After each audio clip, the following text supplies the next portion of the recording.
Bitch.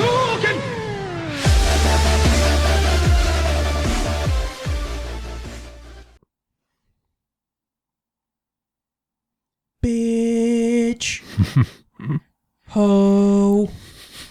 Hey, everybody. How y'all doing? What up? Me and Corin sitting here. Got the Jets game on in the background. Let's get after it. I got 43 topics that I wrote down. It almost looks like I prepared for a typical show, like a real. Oh, now I'm nervous. Here. No, but not really, because like there's 15 stories for my show, and I have 3 pages here. One of them is something that's totally un-PC, but I can't wait to do it. I ranked who I think are the hottest female celebrities. Oh, that'll be good. Yeah. I know it's not allowed, but I don't care. I'm going to do it anyway. And for the record, before... Why isn't it allowed? You've talked about face sitting and fucking, like, whatever the Eskimo somebody shit. could argue it's objectifying women, you know? Like, how dare you rank them? Who are you to say this? And they're right. Oh, that's you. Yeah, but it's your opinion. But exactly, that's my point, is the massive caveat is, it's my opinion, and probably 90% of the audience is going to disagree with my list anyway. You know what I mean? Yeah. Like, nobody's going to go, yeah, he nailed it. Every single one is exactly right. Because it is... Any list. Even the fucking list that's, like, the most common, like, who's the best baseball player? Like, you'll get fucking 100 different opinions. I think that could be more objective than my list, though, because baseball or any sport, you actually have winners and losers, and you have hard numbers, whereas when it comes to looks... Yeah, you could argue certain things are objective, like people prefer symmetry in bodies and faces and stuff. But outside of some very few things, it's massively subjective. True. You know? Yeah, you like a big ass, I like a mediocre ass. Exactly. Well, medium size, not mediocre means average. Yeah, I'd take an average ass. Well, average as in an average, if you put everybody in society together, you average out. I don't know, that'd be tough because a pancakey, nasty ass. Yeah, you're talking about like a medium-sized ass is what you're talking about. Yeah. I just was picturing a pancake-sized ass. Oh god, there's nothing. A flat ass to me is probably the most disgusting thing I've ever seen. Yeah, but I mean, like, it's whatever. My dad used to say all the time. I'm gonna throw my dad under the bus right now. He used to be like, you know, yeah, I saw this girl. Him and my mom separated a long time ago, so it was like it was okay for him to say this shit to me. He's like, yeah, I saw this girl at the store today. Man, had legs that go on for days. And I always pictured in my mind, like, toothpick legs, right? And, like, no hips. Yeah. And in my head, I'm like... So she had no ass. That's like a 12-year-old boy. Yeah. And my dad might as well have said, saw little Jeremy today standing there in line. Legs for days. Wearing his helicopter hat. Like, no. I don't know. It's just... I have this fucked up theory that's nowhere near true, but... The guys that are into like really skinny, that's funny. Like that's you're funny. 13% gay. Like yeah. I don't mean that, by the way. Calm down, everybody. I know not everybody likes a big old thick, juicy, sometimes big is Kim big. Kardashian ass like I do. So we'll get to that in a little bit. That's gonna be fun. By the way, I spent like a good 30 minutes making that list. Really? Like the thought entered my mind, and I just found myself like jotting down the girls, the celebrities who I find very. See, I'm nervous because like I'm gonna like say someone, but then like I'm gonna feel bad because I'm not remembering everyone. You know, like there's so many hot girls out there that like. That's the point. If I was reading an article and they're like, "Oh, Halle Berry," I'm like, "Oh fuck, I left her off my list." You know, exactly. Yeah, no, it's hard, and that's why like I'm not pretending like my list is objective. I'm just saying from my personal, like the person I have at number 1, I think people are gonna be like, "You're crazy." I think you're gonna tell me I'm crazy, but that's fine. At number 1. Yeah, and also we'll get to it. I hate these lists because like I always see like the fucking GQ list and all this shit, and it's like world's sexiest man, Adam Levine or Matthew McConaughey. I'm like, no. Yeah, there's some dude in the middle of Idaho who nobody knows. Not even that. There's some attractive. Fucking sexy ass dude in like the middle of Brazil who's like, you know, got like fucking green and blue eyes, who looks way better than Matthew McConaughey or fucking Adam Levine or like. Don't get me wrong, Sofia Vergara is ridiculously hot, but she's not the world's hottest woman because there's some girl in Brazil who's way hotter than her. Rant over. As they say. So I got that. We also have I wanted to talk a little bit about gender roles because I noticed something in my nephew and my niece that I thought was really interesting and it worthy of discussion. Something that like liberals would respond a certain way, I think, if they looked at my nephew and niece and like the toys they got for Christmas and stuff and how they reacted. And I had like a slightly different reaction that almost surprised me in terms of how I wasn't upset with something that I thought maybe at a previous time I may have been upset with. So I'll dive into that. Also, in fact, let's kick it off with this right. I got something where somebody wrote an article about like counting the number of times Obama went to church. I thought it was ridiculous how like they're like chastising him for not being uber religious, which I think is just moronic. The fucking guy can't win. That. Yeah, I know, and a couple other things. But let's get started with. So people were tweeting me about this, and were like, "I hope you talk about this this week." We're going to talk about it right now. I don't know if you saw, but the police who were murdered had their funeral. Yeah, and their wake or whatever. And police. I didn't see the first one, but I saw the Ramos one. Like hundreds of police. Yeah. When Mayor de Blasio spoke, they turned their backs. And Biden. I saw articles that they turned their back on Biden too. Oh, they turned their back on Biden too. I thought you meant Biden turned his back. No, that would be fucking weird. Yeah, that would be weird. No, they turned their back on Joe Biden also for some reason, which I don't really see because he's not, like he's just. Well, here's the thing. I don't see either. I think that this really pissed me off because, again, in my mind, I always flip this scenario. Imagine if it was turned around. Like, imagine if you had police officers or some other group turn their backs on George W. Bush during the Iraq War because they didn't like the fact that he was killing so many innocent civilians in Iraq. Like, there would be outrage all throughout the press. They'd be like, how dare you? This is unpatriotic. You know that he doesn't mean to kill those civilians. It might be a byproduct of the war, but he doesn't mean to do it, right? And then people would act like you're being a petty little bitch for taking a stand on an issue where you shouldn't be taking a stand on. You know what I mean? Yeah. But when it comes to a liberal who is critical of police, rightfully so, for an issue that's a serious issue, and then they decide to protest it in this way at this funeral, I mean, it's outrageous. And another fact about this is there were articles written after they did this exposing how the majority of the time when a police officer gets killed, it's by a right-wing nutjob, an anti-government right-wing nutjob. And you've heard a grand total of 0 stories where cops, turn their backs on a Republican leader because somebody who was associated with the right-wing murdered cops. Yeah. Like, they never do it to the right, but they only do it to the left. And it's such a caricature of liberal beliefs, like the idea that liberals and progressives, like, you're all just anti-cop. Right, like we want to wake up tomorrow and abolish the police department. That's the dumbest fucking thing I've ever heard. It's got nothing to do with that. It's got to do with being fair and being reasonable and saying, hey, in certain situations, police officers need to stop stereotyping. Police officers need to stop using excessive force. Police officers need to stop only targeting certain segments of the population with the drug war.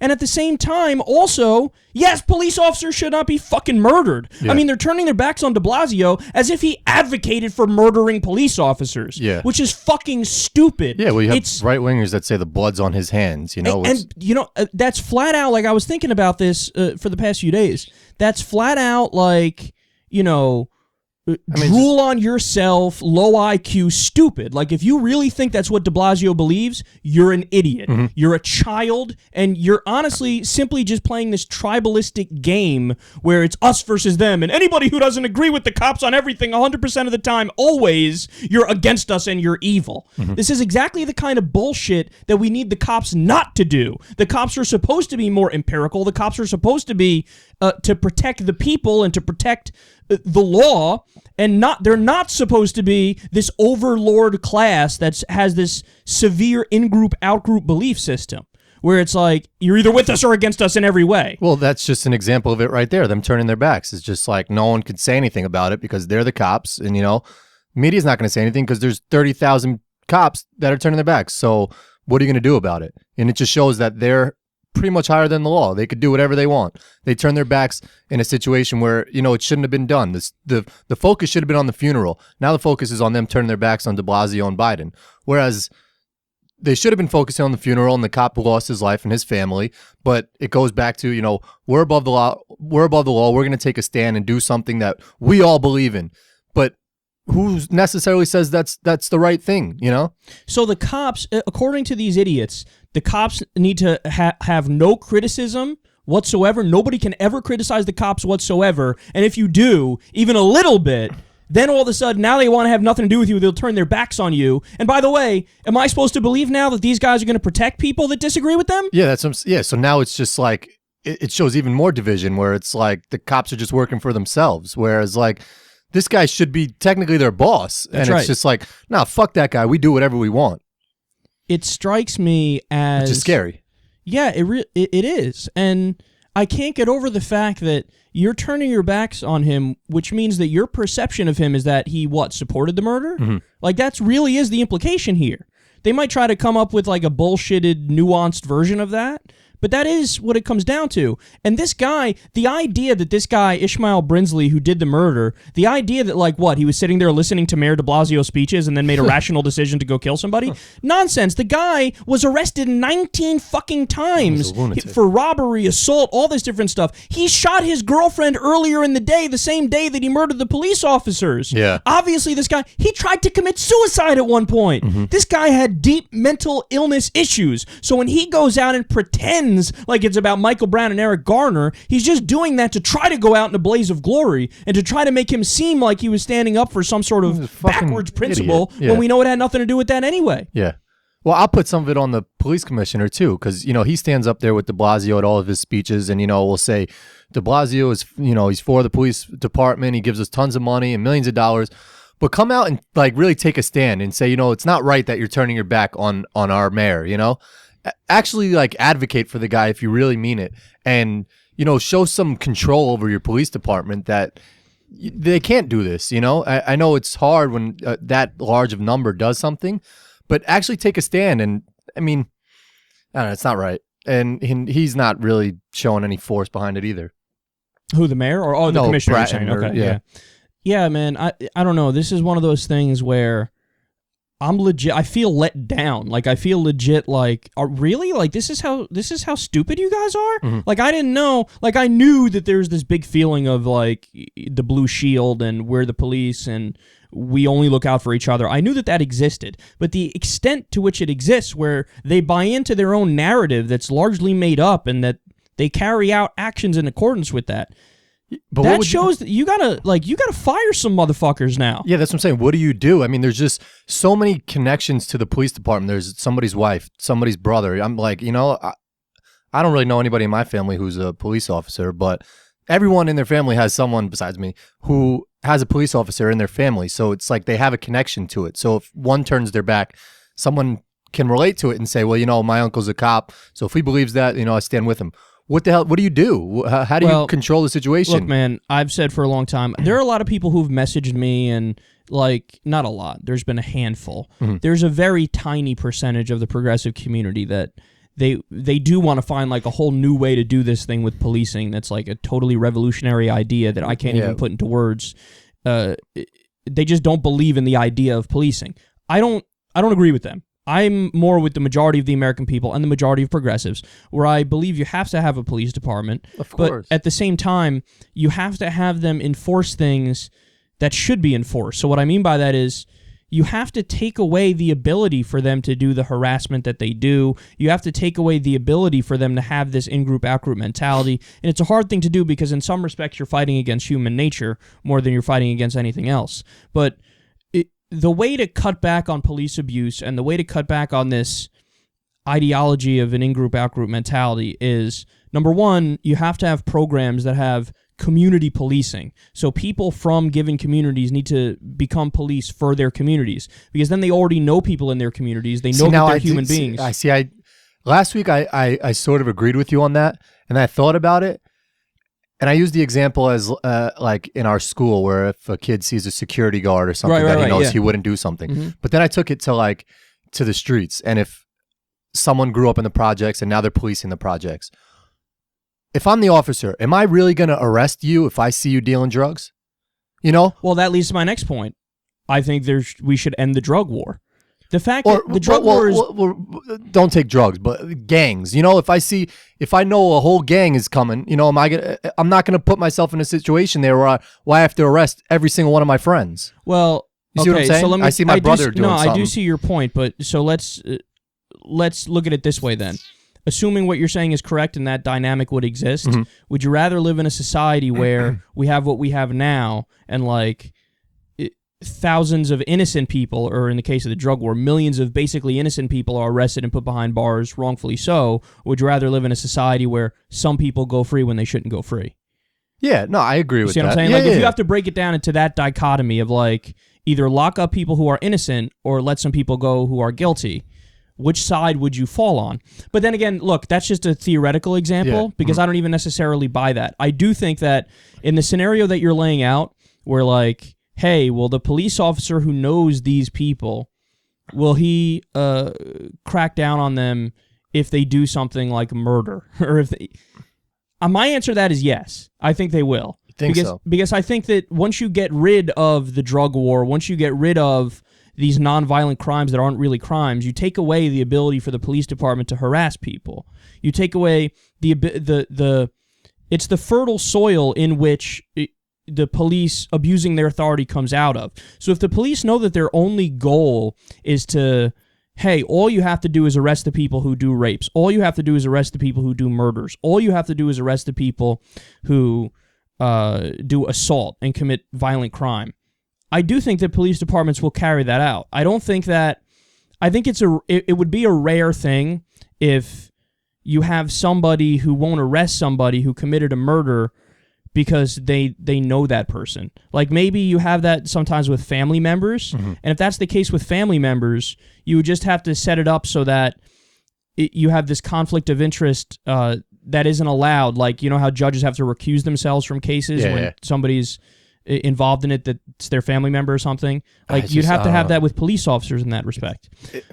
It's tough because I mean, if it's like it's not if gonna I'm be patrolling, perfect. No system is going to be perfect, but the question is it better than how do we improve upon the system we have right now? And to me, the answer is number 1, community policing. Number 2, you end the drug war. Number 3, you make the police officers wear the body cameras. Now we know that that's definitely also not foolproof because we saw what happened with Eric Garner where it was on tape and there was still no justice. But studies have shown at the same time that just the fact that police officers are wearing it, in their own mind, they're more conscious of what they're doing. They're more conscious of how they're acting and they're less likely to commit abuse. Yeah, well, so that's right like, out front you cut, the bullshit out. Yeah, it's like I watch the NBA and like on ABC games or Christmas games, they have every coach, usually mic'd up.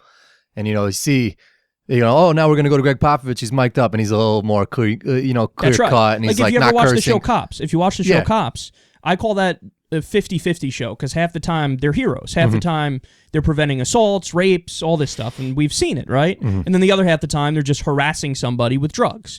Like, what if we got rid of that other 50%? What if we got rid of the, hey, you have some weed, now you're going to jail for 10 years?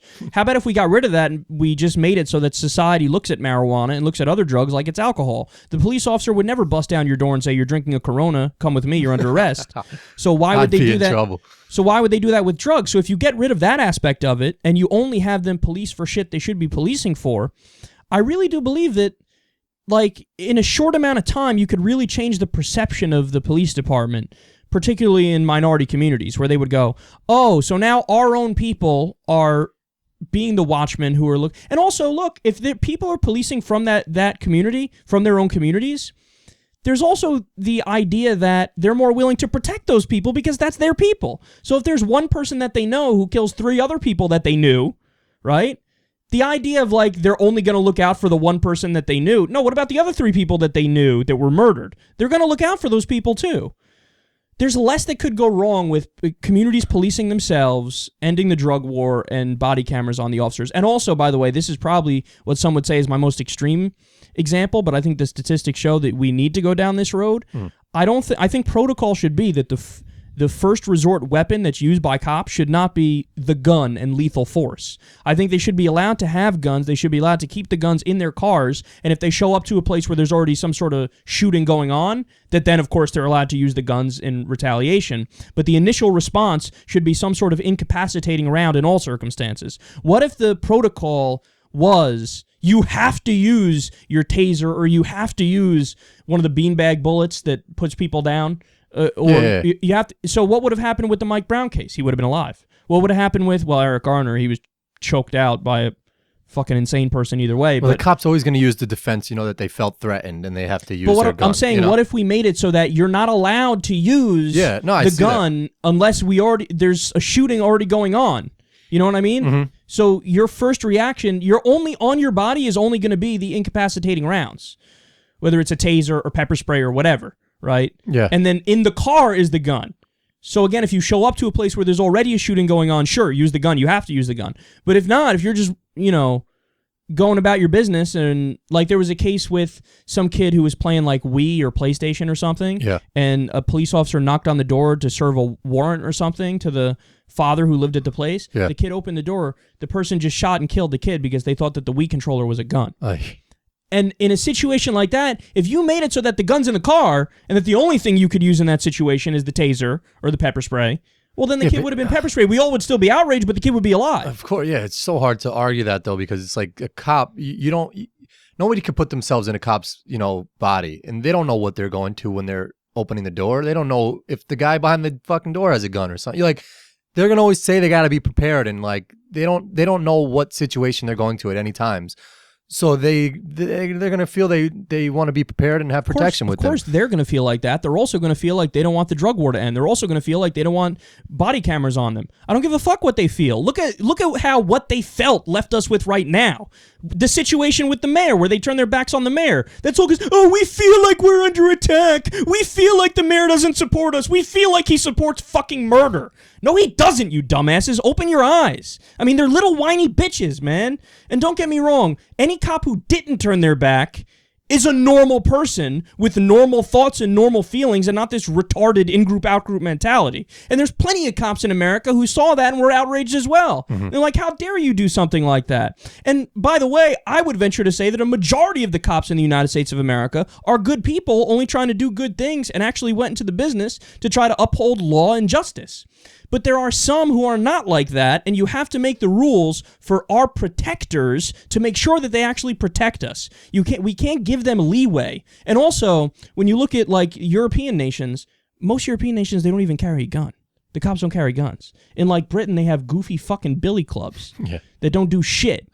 And there's a reason why when you look at places, like European nations, Australia, Japan, they don't have the deaths that we have. Like the amount of police. There's less crimes too, right? There's less crimes too. And also, I mean, look, the populations there also have less guns as well. They have some form of gun control and gun legislation that makes it so that you can't really have guns in Japan. You can't have guns in Australia. It's hard to get a gun. Well, they have swords and fucking starfish, like but ninjas. Obviously, the death rates are so much lower in the crime rates. Yeah, well, our fucking country idolizes guns so much, and everything is guns, and we have the fucking NRA or whatever that shit is. That's right. And look, on the issue of gun control, everybody knows I'm a moderate too. Like I don't want to go to the Japan route and ban all guns. I don't. Like I want to allow people to have guns, but I also think there should be fucking background checks. And a bipolar person or a schizophrenic person or a manic depressive person, I don't think they should be able to get a gun. I don't think somebody who has 3 fucking felonies, all of them violent, when they get out of jail, that they should be able to get a gun.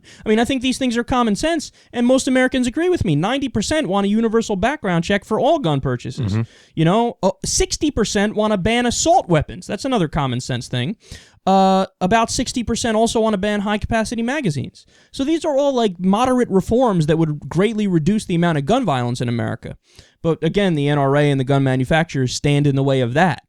What we need to do is we need to get legislation on that front and also get legislation on the police front. Money behind the gun side that it would never happen. Well, that's why right? the Wolfpack Amendment is so important. Cenk and TYT, they've been working on this it's an amazing thing that they're doing. The idea of the Wolfpack Amendment is you get an amendment to the Constitution which basically says money does not equal free speech because the Supreme Court ruled from the 1970s and onwards that money equals free speech. So if I want to give money to a politician, that's counted as free speech. Like my speech is to say I like you, and then of course that politician is now bought. So the idea of Wolfpack is taking the money out of take politics. the money out of the political system, mandate by law something called clean elections, which means that whenever somebody runs for office, it's publicly financed, so that you have a battle of ideas and not a battle of who has the biggest wallet given to them by corporate America. So you have like an actual race on ideas. The person with the better ideas wins, and then they legislate based on those ideas. And don't have to give favors back to Exactly. everybody. And if we pay the politicians, then who are they going to represent? They're going to represent us because we're paying them. But if ExxonMobil and Wall Street and Walmart are paying the politicians, they're going to represent them because that's who's giving them the money. So the idea is we have clean elections, we end corporate personhood, and we end money equaling free speech. And then that would basically overnight really de-corrupt the U.S. government and make it possible to do some of these reforms. Is it possible? Is it a real... Oh, it's certainly possible. Yeah, they've already gotten a bunch of states at this point that... So the way you amend the U.S. Constitution, you either go through Congress, which is impossible because they're bought, so they're not going to vote against their own interests here. Yeah. And if they were to do it, they would do it in a way that's all it's all show. It's all kabuki theater. Like what they do is they would roll back one of the cases about money in politics and basically make it so that they are now allowed to regulate money in politics again. But that would be a show version of change because that doesn't mean they're actually going to do it. It just means they want to give themselves the ability to regulate money in politics. So they would do it in a way that kind of takes the legs off of the movement. Yeah. You know what I mean? Yeah. But and so they quell the movement, they calm the movement, and then they keep doing the same bullshit. But there's another way to change the Constitution, which is you go state by state. So you don't go through Congress. You go to the state governments. And then if you get a certain number of the state governments to do what's called a constitutional convention, then you all get together and you could all agree, hey, we're going to change the Constitution, and Congress, they have nothing to fucking do with it. We're changing it through the states. So that's the genius behind it. Well, it's like a players' union or something like that, similarly. How so? Well, like the NBA is like the fucking owners control everything, but the players have a union that if they want to change something, they could join their forces together and ultimately make a change. Yeah, it's like that in the sense that you're getting change through an avenue that's not as corrupt or influenced or... Yeah, it's finding a way to do it. And, you know, the Founding Fathers were genius in that respect because they knew that at some point this federal government may get too fucking corrupt or something, and you got to have an emergency button. The emergency button is you go through the states. Yeah. Yeah, so it was a brilliant idea. Nice. But anyway, there we go. So we're pissed off about Blasio, the police turning their backs on Blasio. Fuck them, man. Like, that's just not right. Yeah. You know, there's not much more else to say about it. They're just... Okay, you get it. All right, so now let's move on to... Let me tell you a story of what happened at Christmas. It was my niece and my nephew, okay? So You had Christmas here? No, we went to a relative's house, but they were here for a little bit. Oh, okay. Like, we gave them presents and shit when they were here. So my nephew, who's like 2 or 3 years old, is opening his presents. I got him this big, like, T-Rex dinosaur thing. And it's pretty cool. Like, it's big and it's colorful. Well, I'm like fascinated that fucking young kids get so many fucking gifts because they never know who they're coming from when they're older. My parents are like, make sure you buy all the little kids gifts. I'm like, yeah, I know. No, I'll buy them one fucking cheap dollar store gift like because the kid's not conscious yet. They're gonna have no idea who this gift is from. Like in fucking 20 minutes, and they're not even gonna play with it. Yeah. So back to your story. Sorry. No, it's all right. Gifts for little kids. So I agree, but I buy him gifts anyway. Yeah. So I bought him this T-Rex. He loves the T-Rex. He's running around with it and shit. He got other dinosaurs. He's obsessed with dinosaurs now. So he gets these like other toy dinosaurs. He's playing with them all the time. And my niece, who's younger, like 1-ish, she's playing. I bought her like the Frozen, the movie, like some dress-up thing for Frozen. I can't picture you buying this shit in a store, no, man. on Amazon. Oh, okay. Yeah. Are you fucking kidding me? You're crazy, You went to like Toys R Us. Do you guys have the Pretty Fairy Princess box, please? So I get her this, and then she could dress up as all these, you know, characters and stuff. And there's a big like blanket with the Frozen pictures on it, the princess or whoever, the female in it. And so I'm watching them open it, and like one of the things either my mom or my sister got my niece is like a classic stroller with a baby doll, right? Yeah. And so I'm watching them open these gifts, and I'm like, wow, they both have like the stereotypical. The guy has the masculine gifts, the girl has the feminine gifts. And I'm like, should I be like a little upset by this or something? Should I be like, whoa, are you like pushing this on them? You know what I mean? Like, are you giving this to them with the expectation that you, Gia, my niece, you should act feminine and this is your role, and you, Chris, you should act masculine. This is your role. So I'm watching it, and I'm looking at how they interact with the toys, and I'm looking at how excited they are and stuff. And it occurred to me that, and this is based not only off of what I saw this time, but what I've seen the entire time watching them grow up so far, that no, I'm not angry about it. I'm not mad about it, and I don't feel weird about it. Because I'm looking at how they interact with it, and I'm going, oh, in the case of these two kids, he really wants to play with those specific toys. She really wants to play with those specific toys. In fact, she didn't look at any of her other toys. All she cared about was the stroller and the baby doll. What if you gave her the dinosaur? You don't think she would have been fucking happy to play with it? No, because I've kind of witnessed that from when they were born until now, how she always kind of gravitated towards the more feminine toys. Now, he's slightly different because he kind of likes both. Yeah. Like, I've seen him play with the masculine toys, and then also every once in a while he'll play with some dolls. Yeah. And my sister and my brother-in-law are really good about it because they don't like force him to stop playing with the ones that are typically more feminine in nature. Yeah, it's smart. Like, they allow him to do either one. But by and large, he more sticks with the masculine toys and she more sticks with the feminine toys.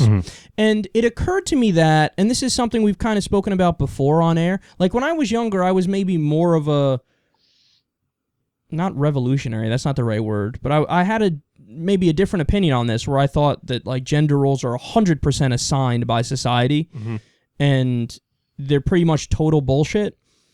I now don't think that's the case. I think that gender roles, they are a real thing, and there are some things about being a woman and being a man that are in your nature, and then a lot of it is still like nurture and environment and like kind of being forced on you. And yeah, well, like, I mean, every you know commercial what I mean? she probably watches on cartoons and stuff, every commercial is probably girls playing with girl toys and, you know, boys That's with, like, right. blue lighting behind them playing with some masculine shit. So all she's ever known is, oh, I see the girls on TV playing with a doll, you know, like, I got to play with a doll. True, but I don't think that, in her case specifically, I don't think that it's like necessarily, it doesn't look forced to her. Like, when she's playing with the doll, she feels like she's doing what she wants to do in a way.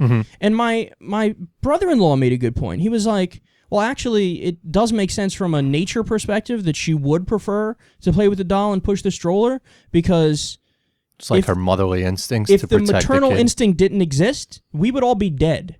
Because we all know the man, like, in nature, in most places in nature, like, they fuck you and then they're out. They you don't know? want to do shit. Or they fuck you and then some of them will hang around, but they don't do, like, the hands-on raising shit. And this goes for a lot of different, like, this goes for shit I've seen with lions and tigers on TV and shit I've, seen with humans and stuff.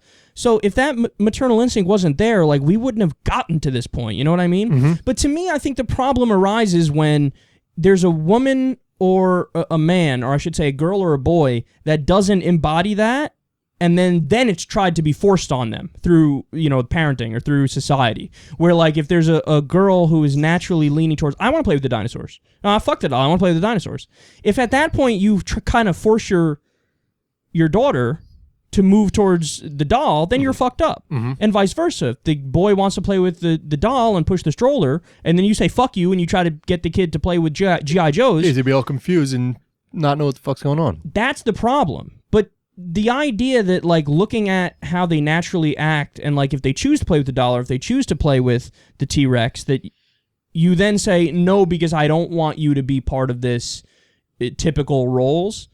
Like, if you do the forcing in the opposite direction, I also think that's wrong. You see what I'm saying? Yeah. Like, I don't think... Here's my overall contention. I'll try to make it as clear as possible. I know I'm all over the place in describing this. I think that in most cases, if you leave the boys and the girls alone, the boys are going to go more to the they eventually so-called go down the road toys. and start to figure out what shit they like and what shit is probably a little weird. But I'm saying if you leave them alone totally and you let them make every decision, most men are going to play with the so-called masculine toys. Most women are going to play with the so-called feminine toys. And then there's going to be some, I don't know how big the population is, 5%, 10%, 20%, whatever it is, that don't want to play with their own, gender assigned thing. And my contention is, in all cases, you leave it. Like, if 80% of the people, 80% of the boys and the girls want to play with the typical masculine and feminine toys, right? Let them. And then if the other 20% want to switch, let them. That's my contention.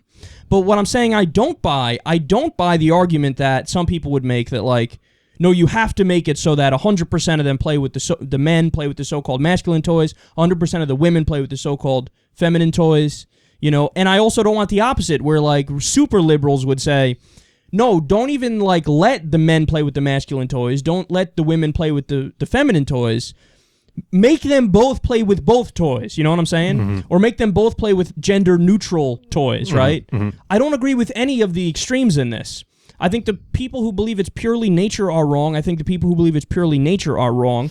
And I think the genuine balance on this issue is going to be, majority, they're going to go towards their stereotypical thing, right? And then a small percent of the time, they're going to choose whatever they want.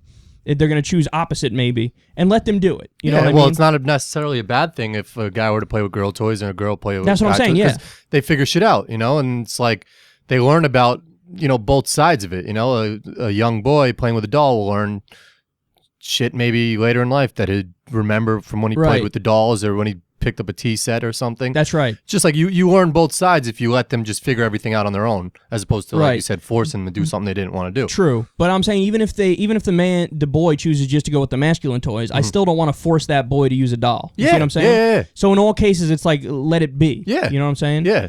But there's also just give them what you were going to give them, and they'll figure it out which toy they want to fucking play with. Yeah, true. But I also do at the beginning. I want to give them the option, and then if they choose only the masculine toys or only the feminine toys, or you didn't give Chris an option when you just gave him the dinosaur. You just gave him the masculine. No, I'm saying at the very beginning when they're choosing what toys they like, when they're like 2 months, 3 months, because you're gonna see there's all the toys were available in the house. There were masculine and feminine toys. Which ones they gravitate towards. Right, which ones they gravitate to. And I know from previous experience that Chris was more like, my sister told me, get him a dinosaur.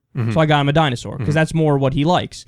But this gets into a bigger conversation about gender roles in general, like how much of how a man acts in society is his nature versus is his nurture or the environment, and how much of how a woman acts in society is her nature versus is her nurture or her environment. Like, how much are we socialized into and basically brainwashed into, and how much of it is really like in our genes or in our DNA? Yeah, see, I'm biased. I think for women, they're more like they can more see shit on TV or be more womanly. Well, I don't know, growing up and be more, I don't know what word I'm looking, like, be more convinced by shit as opposed to men, where it's just like, we could just be like, whatever, just be lax about everything. But a woman, it could be like, I gotta be what other women are doing, I don't know if that's... Yeah, that's a slightly different conversation because I'm talking about nature versus nurture. You're just saying that you think overall women can be more influenced by shit. Yeah. But I don't think I believe that at all because, look at... So wouldn't that be nurture? What's that? Wouldn't that be nurture? Like you're just like... Oh, yeah. So I guess that does fit in the conversation to a certain extent.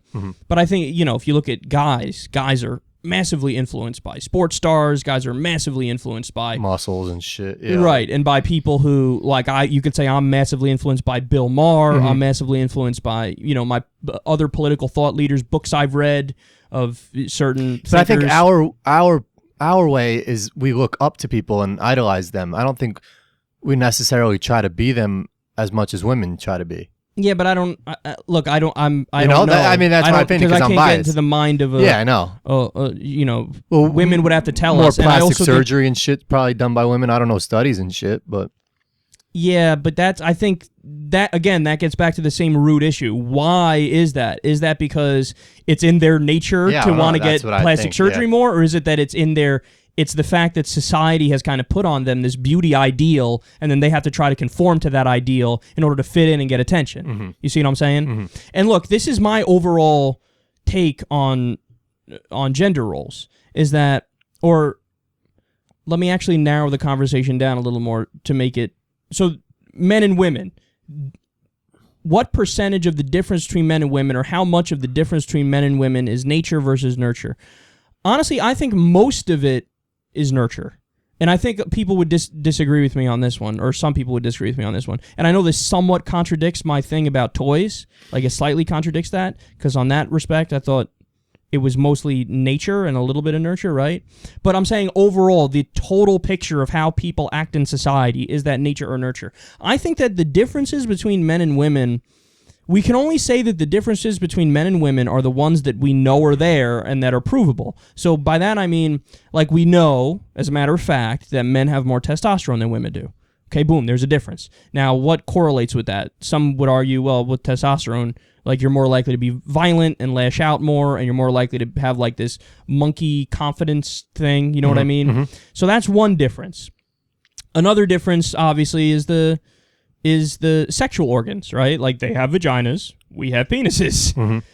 Outside of the hard science, I think that whenever anybody else tries to argue X, Y, or Z is in their nature and our nature is different, I think they're making it up. I do, because I think I have a couple friends, I won't say their names on air, but, like, they're so big on trying to attribute everything they see in, like, an individual woman to the nature of the woman. Like, a woman's nature is X. And every time I hear him talk about it, I'm like, dude, you have no clue what you're talking about. Like, you're talking about one woman in one case that you happen to see with your own two eyes, and you're extrapolating to all women in society because you happen to believe that this generalizes and this is a thing that's specific to the gender. Mm-hmm. And again, like, so take the idea of how we function in society. Like, the typical roles used to be that men were the breadwinners, women stay home and raise the kids. Yeah, but it's rather obvious that if women had the opportunity, or if they wanted to, or if they had to go out into the economy and make money and be a breadwinner, they'd be pretty successful. They could easily do it. Like, here's another, like, nature difference, though, is yes, we know men are, on average, much stronger. That's a fact. Men have more muscle fiber, you know, and have wider frames and are more athletic. Like, their reaction time, men's reaction time, our reflexes are faster and stronger, right? Yeah. That's a fact. And I'm not, to bring that up is not sexist. To bring that up is just science, right? Yeah. But then on the flip side of it, like, outside of hardcore physical, you know, like, be a UFC fighter and, like, a woman fighting a man in the octagon, just which like is NBA crazy. and WNBA. Right, like, there's a difference. Like, golf, like, there's been maybe a handful of female golfers who can actually compete on the PGA Tour. But outside of those things, if we're talking about virtually any other job in society, a woman can do it just as easily as a man could do it, and in many cases, they could do it better. Mm-hmm. You know what I mean? Mm-hmm. So, on the total picture of man versus woman and gender roles, I tend to think that there are some things that are nature and biology, you know what I mean? And hardcore scientific facts. Like, men and women are not overall, you can't just say they are the same, because they're not. There's some biological difference and scientific differences. But I think most of the picture this is like a Karl Marxian view, that to a large extent, we are like lumps of clay and society shapes you to be. Like, here's another example, this just came to my head right now. The Kurds who are fighting ISIS, right? They're ethnically Kurdish, but they believe in Sunni Islam. They have badass female armies, woman armies, that recently have been kicking ISIS's ass. And, like, if you were to show that to an old school sexist in, like, America in the 1950s, they'd be like, oh, that's not possible, my dear sir. Like, women are not capable of that. That's not in their nature. It's like, actually, no, douchebag, they could do it. You just didn't give them the chance. Well, they could pull the trigger just as good as you could pull the trigger. Exactly. You just didn't give them the equal opportunity, right? Yeah. So, and that's what it all boils down to me. Now, so again, some things are nature. There are some differences between men and women, but I think most of it is, you know, cultural. We're molded a certain way to act a certain way. And even in the animal kingdom, you see it. Like, women do all the hunting when it comes to lions. For lions, women do all the hunting. Really? Like, they're the badasses. You see what I'm saying? Yeah. So, do you agree with that, or do you think it's more... Well, I don't know. Then you could start to say, you know, some of their certain situations, like a woman getting her period every month, could deter from her job or something like that, and that could show why maybe a man is superior in the workforce than a woman or something like that. I don't know. There's certain situations that could happen to a woman that might not necessarily happen to a man. But like on the flip side, you could argue, well, men have more testosterone in their bodies. We know that leads to increased aggression. So men would be worse at running governments because they're more likely to go to crazy wars. Yeah, I guess you could take. Yeah, you could take both sides of it. But right. I mean, but I see the other side of it as, that's an actual thing that happens to them. Every month they get their period, which like increases or does something to their body that changes them. Whereas testosterone, I don't know. It perpetually makes us fucking monkeys. So. Yeah, I don't know. It's that's look, there's I can see how someone can argue exist, the point. That's a fact. Yeah, periods exist, and or like a pregnancy or in something their nature. like. Yeah, but like for pregnancy, here's a good whenever people bring that up, like they always ask women who want to run for president or run for office, they always ask them like, well, how would you balance your life if you decide to get pregnant? Mm-hmm.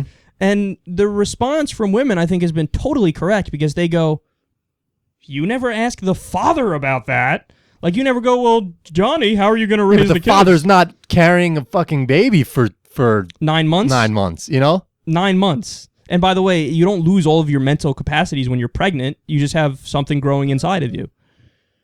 I mean, it'd be hard. I could see it's a reasonable question. Like it's No, I don't think it's reasonable because they don't ask the same question of men when it comes to raising kids. And by the way, the issue they raise is not about the 9-month period. The issue that they're raising is about how are you going to be there to raise the kids when you have to run the country. If they're asking the question that way, way, then that's not right because the father should get asked the same question also. That's what I'm saying, and they don't ask the guy that question. And that's not right. I've heard like the period talk, as joke, like, well, if Hillary Clinton was president, who's to say, well, that time of the month she wouldn't want to go to war or something, Yeah, but I think it's absurd. It is absurd because of the testosterone thing. Yeah. Because the same people who make that argument about the women's periods, if you bring up the testosterone thing, blah, blah, blah, blah, blah, that's sexist. Blah, blah, blah, sexist. Yeah. That's anti-man. But everybody out there has a wife, has a sister that, that time of the month has come up and the woman has been a little more aggressive or needy or something that... And we've all seen dudes act like fucking monkeys. I know. I can honestly say in my life I've never seen a woman act like a monkey. I haven't. I've never seen a woman flip out in a way where I go, she's totally lost her shit and she could do something super irrational right now. Yeah, I've disagreed with many women when they say certain things, but I've never seen them go like, I don't want to throw him under the bus, but there's a guy we know who just walked up to one of our buddies one time, standing out when we were in front of the high school. He just punched him. Yeah. Yeah, I guess that was his time of the month. I mean, that was just him being, the testosterone overflowing. Yeah, we're talking in circles here, but I think people get the picture where there's both sides to it. But again, just to reiterate on the issue of the kids. Remember, I said for the kids, I think the gender, like certain aspects of the toys they pick, they're more naturally going to align with what their gender stereotype is most of the time, and sometimes they'll deviate. Yeah. But I said when you look at the total picture for adults, how much of how we act in society is cultural and nurture and the environment versus nature. I think most of it is nurture, most of it is in the environment, most of it is like you're a mold of clay being shaped, but some of it is nature and biological and genetic and stuff like that. I don't know. I would say more nurture. It's just because like... so then you agree with me? Yeah. Okay. I mean, if you're having a boy, you're going to do a blue room. You're going to do, you're going to do guy colors. You're going to buy guy gifts. That's a perfect gifts. example. The blue room is a perfect example. We covered an article on this where it used to be the opposite. The boy color used to be pink and the girl color used to be blue. Really? So what that shows is it's basically made up. Like the gender roles were made up. Like today when you mentioned that to us, like I saw the face you just made, I had the same reaction because our idea was it's blue and pink. It's a guy and a girl. Our idea was like there's somehow that's like that makes sense. Like that blue is boy, right? Like somehow in nature that makes sense, right? Yeah. But it's not. It's totally nurture. It's totally made up. And by the way, maybe I'm contradicting myself from my position on the toys because maybe the toys are also mostly nurture, even though they appear to be nature to me. You know what I mean? Well, like a toy being blue or pink or something? No. How I told you Chris likes the dinosaurs, yeah. Gia likes the dolls. Like maybe that isn't, they really chose that. Maybe if we really lived in a world where Gia was basically forced to not forced, but from when she was a kid, hey, here are your toys, they're the dinosaurs, and Chris was given the dolls, maybe they would both like the opposite. I don't know. You'd have to have a baby be born and isolate them in a room and just you have to do a test like that, right? Yeah, well, raise them in all different scenarios and measure it and like see what's the first toy they go for. You know? So now that I've realized that I may have contradicted myself, the entire segment we just did, disregard it. But that's how tough of a conversation it is, because it's like right. you could switch back and forth every 2 seconds thinking of a different scenario of whether it's nature or nurture. No, you're right. You're totally right. And that's why this conversation is great to have, because it really does show that this is one of those eternal questions. Mm-hmm. Like I remember when I was in college, I actually emailed Noam Chomsky. I forgot how I got his email. Oh, really? Yeah, and he responded to me. And I asked him, one of the things I asked him was like, in my psychology class, one of the professors said that she thinks most of how we act is nature and nurture pokes at it or plays into it, she said, right? Mm-hmm. And I at the time, I was 100% on the nurture side. So I emailed Chomsky and I asked him, I'm like, what do you think about this? And he basically responded, he's like, honestly, I never really even understood the question, because he thinks both play a role, and to try to like pin it down is nearly impossible. Yeah, Yeah, and he's right. He's like spot on with that and response. People have seen my rants. You could go on YouTube and look at I did another story about this, not specifically about gender roles, but about nature versus nurture. Yeah. And my entire breakdown and my entire rant basically went something like this. In some areas in life, how we act is pure nature. In other areas, how we act is pure nurture. And in some areas, probably most areas, it's a mix of both. So overall, nature and nurture are both right. Neither one side, which screams it's all nature or all nurture, is right. That was more or less what my rant was. Yeah. I think if it was like a survival moment, you'd just go pure nature. Yeah, that's a good example when your instincts take over. Yeah, exactly. You're like, oh, that's how you act. Yeah, exactly. Okay, so let's move on because we beat this topic to death. You know what? Let's have fun now, because I don't want to... Yeah, my brain's working too hard, man. Miss out on this. Me too, man. I just realized, like, after a fucking 30-minute conversation, I'm like, wait, did I contradict myself? But I'm honestly, I'm not even sure, though, because I think maybe that's not contradictory. Yeah, maybe, it's not. Maybe for toys specifically, and, at that young age... Well, it both play a part, which is basically what you came to the conclusion. Yeah, and I just said, don't be a dick. Let your kids use whatever they want to use. You know what I'm saying? Yeah. Okay. Yeah, I like how I'm trying to convince myself, and you're trying to help me convince myself that I didn't contradict myself. And meanwhile, you at least know what you thought. I don't even know what the fuck I said. I don't know. I'm just gonna buy a bunch of toys for my kid, and whatever the fuck they choose, they choose. Because when I was growing up, I played with Pretty Little Princesses. I fucking used the cooking set with my sister.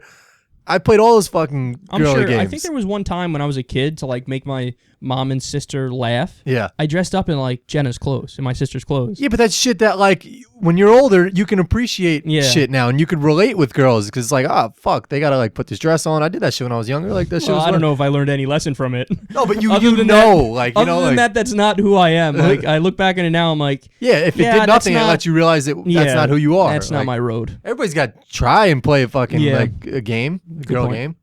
All right, so now we move from a philosophical question about gender roles, to me ranking women by their looks.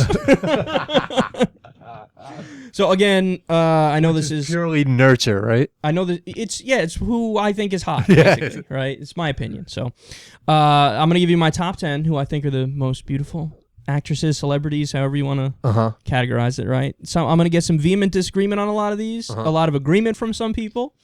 You might not even know some of the people on the list, because some of them are pretty obscure. So first of all, I'll give you my top 10 in a second. Here are my honorable mentions. Ready? Honorable mention, Cameron Diaz. Cameron Diaz, when I was younger, I never thought she was attractive at all. In fact, I just wasn't attracted to her at all. As I got older, she's like a fine wine. Like, there came a point where I was like, okay, now I think she's kind of cute. And then like a few months later, all right, now I think she's hot. Mm-hmm. I loved her in the movie Bad Teacher. I don't know why I was so attracted to that charter. Yeah, because she just a badass role. It just didn't give a fuck. Oh God, you're so hot. I just want to. Have you seen you. If you like that, this movie didn't get that much hype, but Sex Tape with I didn't her see and Jason Segel. No, but she's you'd love. Yeah, they make a sex tape. That's awesome. And it's like sold. They have like a Kama Sutra book that they're going through, and they're trying to like get every position done. Yeah, you'd like the movie. So shout out to her. Another shout out to honorable mention to Jessica Biel. Jessica Biel, she's super hot. I just couldn't find it in me to put her on the top 10 because I think if you take away the celebrity and she's just a regular girl walking down the street, it's like you're hot, but I'm not putting you in the top 10. Yeah, that is a great point right there because every of these actresses, it's all because they're famous. It's because I know famous them. I know, and they wear tons of makeup and all this shit. If they were regular women, they'd walk past you on the street and you go, "That was a pretty good." Yeah, you're right, and that's the massive caveat on this whole list. I'm sure there's a woman in the middle of Kentucky right now who I think is the most gorgeous ever. There's a woman in Malaysia right now who is the most gorgeous ever. I just don't know them, and I've never seen them, so I can't weigh them. Okay. Honorable mention: Scarlett Johansson. I've been back and forth on her many times in my life. Like there are times where I thought she's super gorgeous, she's one of the hottest women I've ever seen, and then other times I look at her and I go, some of her features are kind of fat. Yeah, like she got like a big nose and like not everything sits right. You know what I mean? Again, this is totally unacceptable that I'm doing this, but I continue. Honorable mention, got to give honorable mention here, Beyonce. Now I ripped the fuck out of Beyonce the other day. Because I hate the way she makes those fake sexy faces. Yeah. And I do hate that with every fiber of my being. Like, that doesn't make you look sexier, it makes you look silly, right? So stop doing those faces. But other than the faces, I really do think she's fucking smoking hot, man. I mean, her body is amazing, her face is amazing. I think she's gorgeous. Another honorable mention, Sofia Vergara. She did not make the list of the top 10. I'll tell you why right now. She's too perfect. Like, I look at her and I go, there's not a single flaw on you. You're just stop it. Like, you're not, nobody's supposed to look that perfect. Yeah. So because there's no uniqueness to her, she's not in the top 10. Okay. I would say her chest there was pretty unique. How so? Just because nice. Yeah. I mean, like, there's a lot of nice. She's got to be the top 10. All right. Next one, I'm actually typing into. Are you in your top 10 now? And now I get to my top 10. Okay. And this, I'm actually pulling somebody up so Corin can see him because... See him? Her, because you're not going to know who she is. Brooke Baldwin. Brooke Baldwin, this is out of left field. 95% of the people listening to me right now are like, who the fuck is Brooke Baldwin? 5% are like, you're crazy. They know who she is, and they think I'm crazy. Brooke Baldwin is a CNN anchor, and I believe she's half black, half white. And she just has a unique look to her where she's just, to me, she's stunning, she's gorgeous, she's beautiful.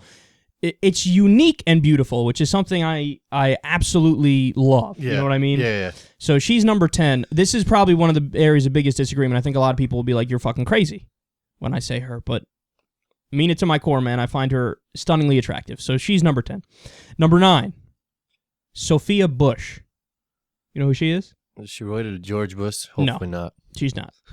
On principle, I can't have that. Yeah, that's what I don't know Sophia. No, Sophia Bush, she was in one of those, like old school, like teen shows when we were like teenagers. They came out, like I think One Tree Hill. Oh, yeah, she's nice. Yeah, she's gorgeous, I think. Very like standard looking, but gorgeous.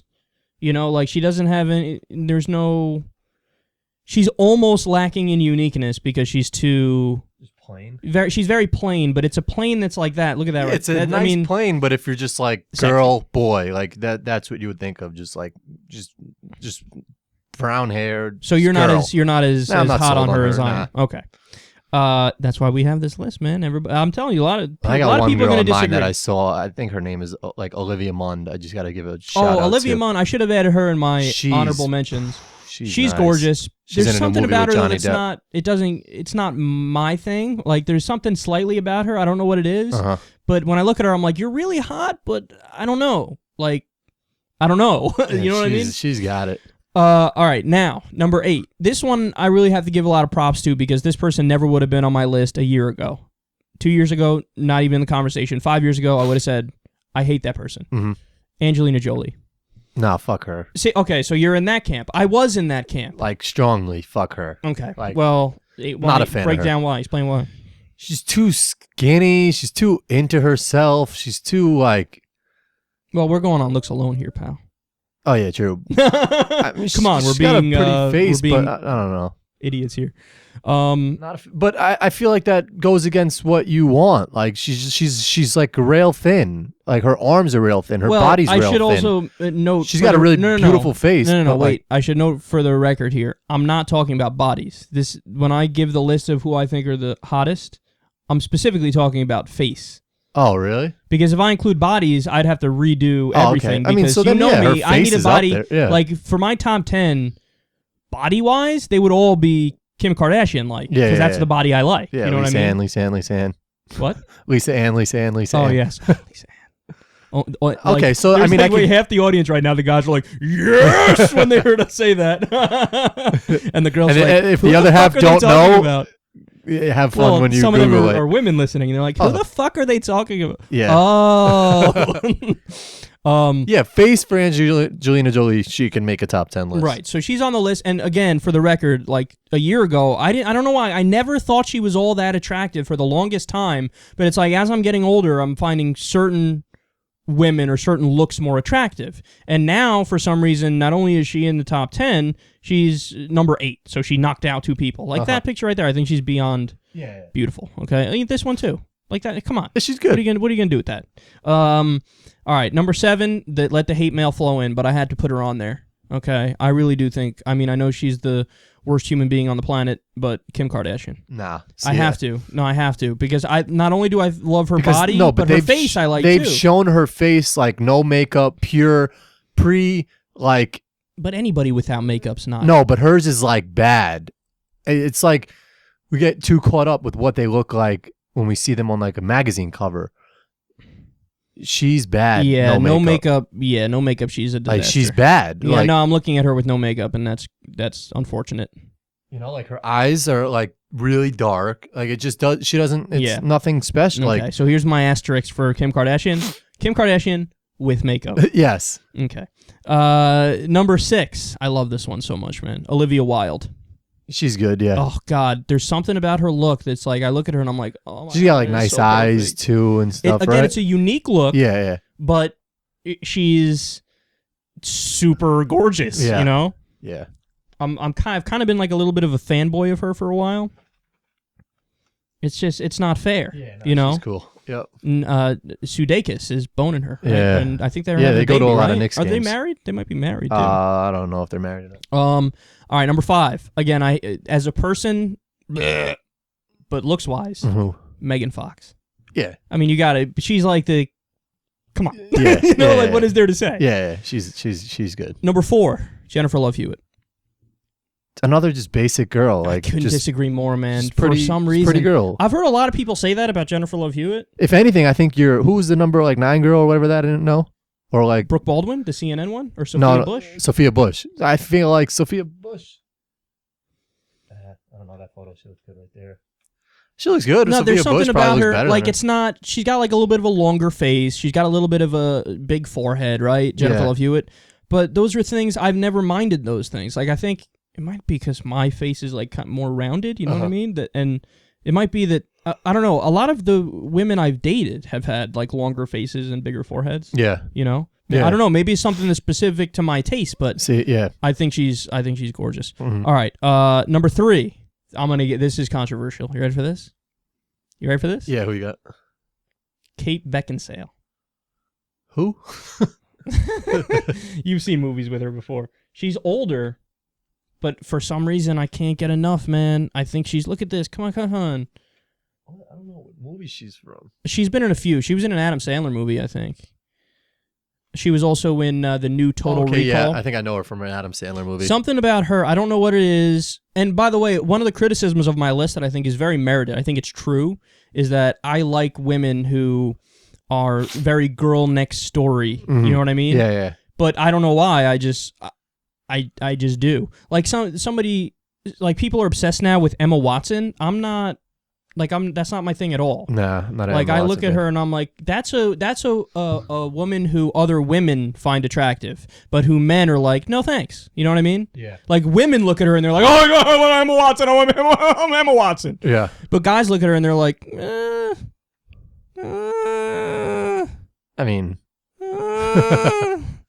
mean, I wouldn't pass it up. Yeah. But I'm not. You know, I don't feel the same. Because she's smart, people probably think. Number 2. Natalie Portman. Natalie Portman is, to me, I've had a crush on her since I was a kid. It's funny, she's not that much older than me, but she's just, come on. Yeah, Natalie Portman's good. I mean, Natalie Portman's classic. Natalie Portman is Natalie Portman, you know? Yeah. Number one, all right, here's all even more controversy. Diane Kruger. Just on that name alone, I wouldn't like Dude, her. look at her, though. Come on. What is she from? Who She's is this from girl? a lot of... was in the movie Troy with Brad Pitt. Then you got like the girl from America's Got Talent, the judge who dated Seal. I don't know who that is. With the blonde hair. No. What's her name? She doesn't look like her, I don't think. Yeah, with the blonde hair. I know who you're talking about. I don't remember her name, though. Whatever. Yeah, she doesn't float my boat. But she's got a pretty face. It just looks like her. She has an okay face. I don't know. Like the tiniest thing could throw me off. True. In a face, like it's got something about her. Like her, I don't know. Dimensions is not the right word. She got like a perfect face. Basically, yeah. But again, I don't think it's perfect in. It's not perfect in a Sofia Vergara sense. It's not perfect as like perfect. Uh-huh. It's perfect as in like somewhat unique perfect, no? Yeah. No, it's I mean, there's nothing really unique about it. Yeah, I mean, I guess you're right. I guess it is very just plain vanilla, blonde girl looking. I don't know. It's something that's so innocent though too. Like she looks like I'm innocent, but I'm a bad girl. Because she got that face like the cologne and perfume face with like the mouth open. Like I like how I said I'm innocent, but I'm a bad girl. It doesn't make any sense. That contradicts itself. Yeah, it does. I'm innocent, but I'm a bad girl. So you're not innocent. What are you talking about? That doesn't make any sense. Yeah, no, I don't know why. You know who she goes out with? That dude who was on Dawson's Creek. Not Dawson, but the other guy. Pacey. Yeah, with the brown hair. Yeah. That was the show. Which means I have like a 5% chance. You do. Because that dude, he doesn't look like me. Maybe but she listens to the show. I don't know, man. She's German. I've been kind of hard on the Germans. I'm not a fan of those Nazis. Yeah. Not that she is, by the way. But for the record, I don't mean that. She obviously doesn't support Adolf Hitler. But I do wonder what the fuck her grandparents did. All right, so that's that. Damn, man. We've been going on for a while. We'll do one more. Yeah. Call it a day. All right. We gotta pick here. We gotta narrow it down because we didn't get to all that much stuff. I'll leave you the choice, okay? Either you probably don't want to talk about that. About what is it? We could either do the faith thing with Obama, where they criticized him because he's not like a Bible thumper, or we could do the. I saw this documentary on Mussolini, and basically, like, the dude had a hard-on for war, and there's a quote that's amazing, and we could talk about how insane that is. Or, scientific racism, eugenics is. I was reading about that. I wanted to discuss that. Or free will. Free Willy? You want to do free will versus determinism, or?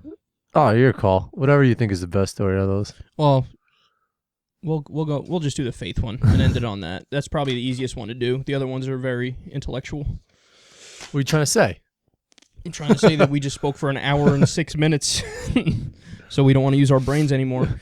So turn the mocking side of your brain on here. So there's an article in Politico by Jennifer Epstein about Obama and his going to church habits. Mm-hmm.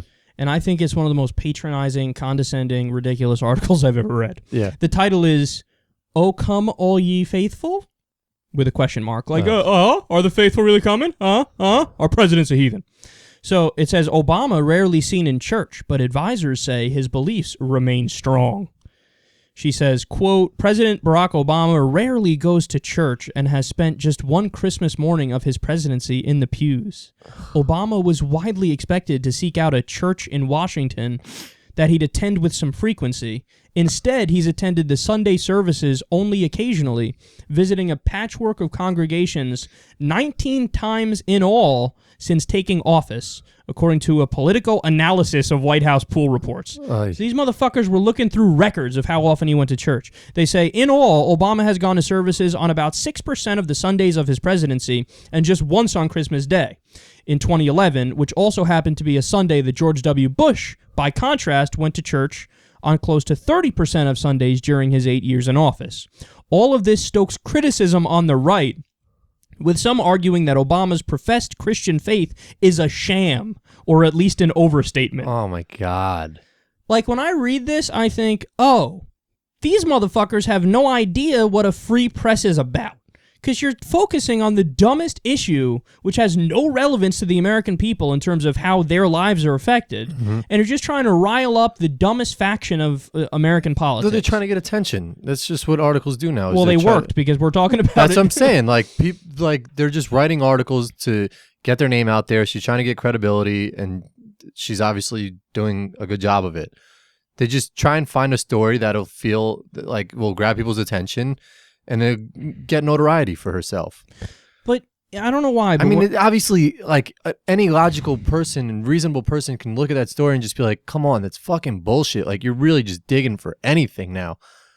The guy's a fucking president. You know, it doesn't matter how many times he's gone to fucking church. Yeah, like, shouldn't it be, if anything, shouldn't it be the opposite? That if yeah, your it's better president he isn't going to church because he's doing shit on Sundays. If he's in church, like, think about what really goes on. Like, I've been to church. I was raised Catholic. Like, I know what's said in church.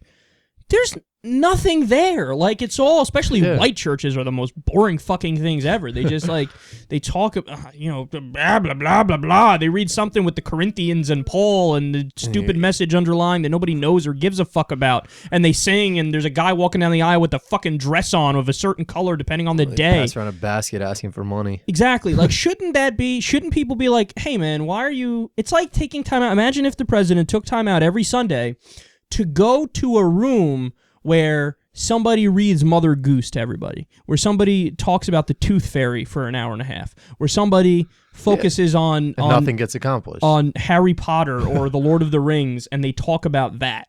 Like, if the president did that, we'd go, oh my God, we put somebody in office who's a crazy person. Like, if the president went to do a Magic the Gathering tournament for an hour every Sunday, we'd be like, oh my God, we got a loser who got in office. But for some reason, when you take away the admitting its fake nature to it, like Magic the Gathering, they know it's not real. They know they're just playing a game, right?